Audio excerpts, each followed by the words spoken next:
নমস্কাৰ বন্ধু বান্ধৱীসকল, সকলোকে নতুন এটা ভিডিঅ'ৰ সৈতে মৰমী দাস ৰূপমাৰ্তণ্ড ভ্লগলৈ স্বাগতম জনাইছোঁ। বন্ধু বান্ধৱীসকল, আপোনালোকে নিশ্চয় ৰঙালাও পাতৰ পৰা তৈয়াৰী বিভিন্ন ৰেচিপি খাইছে। আজি মই আপোনালোকৰ আগলৈ ৰঙালাও পাতৰ পৰা তৈয়াৰী এটা ৰেচিপি লৈ আহিছোঁ। লগত কবি পাতৰ পৰা বনোৱাও এটা ৰেচিপি দেখুৱাম। আৰু ৰেচিপিকেইটা আপোনালোকে চাই নিজেও ট্ৰাই কৰি চাবচোন, সঁচাকৈ খাবলৈ খুব ভাল লাগে। তেন্তে পলম নকৰি আহকচোন, এতিয়া মইনো কেনেকৈ ৰেচিপিটো বনাইছোঁ চাওঁ। এই যে টাবত দেখিছে সৰু মানিমুনি আৰু বৰ মানিমুনি ধুনীয়াকৈ হৈ আছে। এইখিনি এতিয়া মই উঠাই লৈ গৈ ভালদৰে ধুই লৈ মিক্সাৰত পিচি ল'ম। এনেকৈ মই মানিমুনিখিনি মিক্সাৰ জাৰত দি ভালদৰে পিচি ল'লোঁ। ইয়াত দেখিছেনে ধুনীয়াকৈ পিচ খাই গ'ল। এইখিনি এতিয়া ইয়াত আদা নহৰু আৰু জলকীয়া দি চাটনি কৰি খাব পৰা হৈ আছে। মই অৱশ্যে আচল ৰেচিপিটোহে এতিয়া দেখুৱাম। এয়া মই আগতীয়াকৈ মচুৰ দাইল আৰু বুটৰ দাইল তিয়াই থৈছিলোঁ। লগত এইখিনি আদা আৰু নহৰু ৰেডি কৰি থৈছোঁ। এতিয়া আদা নহৰু আৰু দাইলখিনি মিক্সাৰ জাৰতে দি ভালকৈ পিচি ল'ম। আপোনালোকেও তেনেধৰণেৰে আদা নহৰু দাইল বা আৰু যিমান ইনগ্ৰেডিয়েণ্টছ ইয়াত দিয়ে, অন্য উপকৰণ দিলেও সেইখিনিও একেলগে দি পিচি ল'ব পাৰিব। মই লগত এতিয়া এইখিনি দেখিছেনে নৰসিংহ পাত ধুনীয়াকৈ ধুই আনি থৈছোঁ। এই পাতখিনি ইয়াতে টুকি দি দিছোঁ। নৰসিংহ পাতটো পেটৰ কাৰণে খুব উপকাৰী। সেইকাৰণে যিহেতু অন্য ধৰণে খোৱালে ল'ৰা ছোৱালীয়ে নাখায়, সেইকাৰণে এনেকৈ দি দিব পাৰে। আৰু মই সেইকাৰণে দি দিছোঁ। লগত দুটা পকা জলকীয়া দিছোঁ আৰু জোখমতে নিমখ দিছোঁ। আৰু এতিয়া এই গোটেইখিনি একেলগে এটা মিশ্ৰণ কৰি পিচি লৈছোঁ। এতিয়া মোৰ মিশ্ৰণটো ৰেডি হৈ গ'ল। এতিয়া এই মিশ্ৰণটো অলপ সময় এনেকৈ থৈ দিম। আৰু ৰেচিপিটোৰ কাৰণে প্ৰয়োজনীয় অন্য বস্তুকেইটা মই যোগাৰ কৰি ল'ম। এতিয়া এইফালে এয়া বন্ধাকবিৰ পাত আৰু ৰঙালাও পাত ধুই থৈছোঁ। এয়া বন্ধাকবি পাতখিনি মোৰ সৰু হৈছে। আপোনালোকে ডাঙৰ বন্ধাকবি থাকিলে ডাঙৰ বন্ধাকবি পাত ল'ব, তেতিয়া ৰোলটো বেছি ভাল হয়। আৰু লগত এইখিনি বাৰীত থকা ৰঙালাও গছৰ পৰা সতেজ ৰঙালাও পাত ছিঙি আনি ধুই লৈছোঁ। এই ৰঙালাও পাতখিনি আমাৰ গুণগুণে ছিঙি আনি দিছে দেই, মই ক'বলৈ পাহৰি গৈছোঁ। এতিয়া মই পাতখিনি টাৱা এখন গৰম কৰি লৈছোঁ আৰু তাতে লেৰেলাম। এনেকৈ গৰম টাৱাখনত দি লুটিয়াই থাকিলে, অকণমান সময় লুটিয়াই থাকিলেই হ'ল, ধুনীয়াকৈ লেৰেলি যায়। আপোনালোকে দেখিছে পাতখিলা ধুনীয়াকৈ কোমল হৈ গৈছে।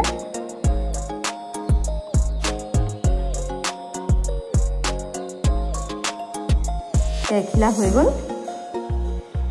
এনেকৈ মই এখিলা এখিলাকৈ গোটেই পাতখিনি দি যাম, আপোনালোকে চাই থাকক। আৰু এইখিনিতে কথা এটা কওঁ, আপোনালোকে মোৰ ভিডিঅ'বোৰ যদি চাই ভাল পায় তেন্তে প্লিজ লাইক কৰিব, কমেণ্ট কৰি দিব আৰু পাৰিলে ভিডিঅ'টো শ্বেয়াৰ কৰি দিব।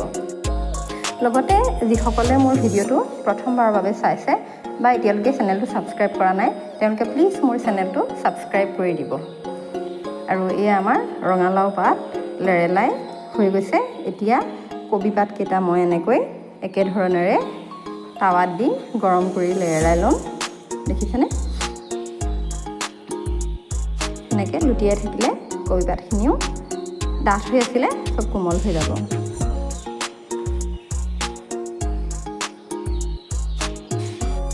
ইতিমধ্যে আমাৰ কবিৰ পাতখিনিও ধুনীয়াকৈ লেৰেলি গ'ল। এতিয়া দেখিছেনে কিমান কোমল হৈ গৈছে। এইখিনি মই থালি এখনত ৰাখি দিলোঁ। এতিয়া আমাৰ ৰোল বনাবলৈ পাতখিনি ৰেডি হৈ গৈছে।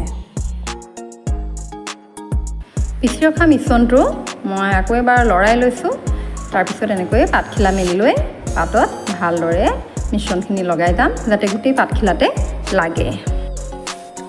এইদৰে গোটেই পাতখিলাতে ভালদৰে মিশ্ৰণটো লগাই লোৱাৰ পিছত আমি এতিয়া এফালৰ পৰা মেৰিয়াই যাম।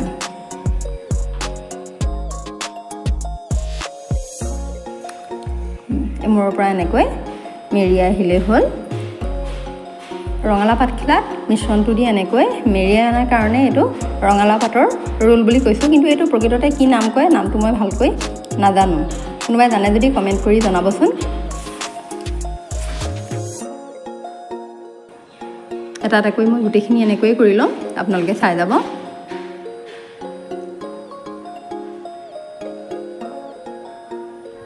আৰু এইটো ইয়াতকৈ বেলেগ ধৰণেৰে বনাই নেকি বাৰু? যদি আপোনালোক কোনোবাই ইয়াতকৈ বেলেগ ধৰণেৰে বনাইছে মোক ক'বচোন, মই ট্ৰাই কৰি চাম।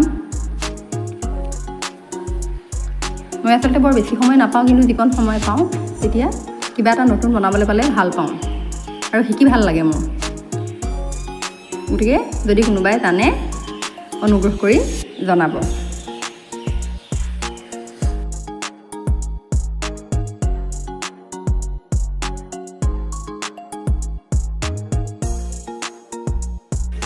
দেখিছেনে কি ধুনীয়াকৈ ৰোল হৈ গৈছে।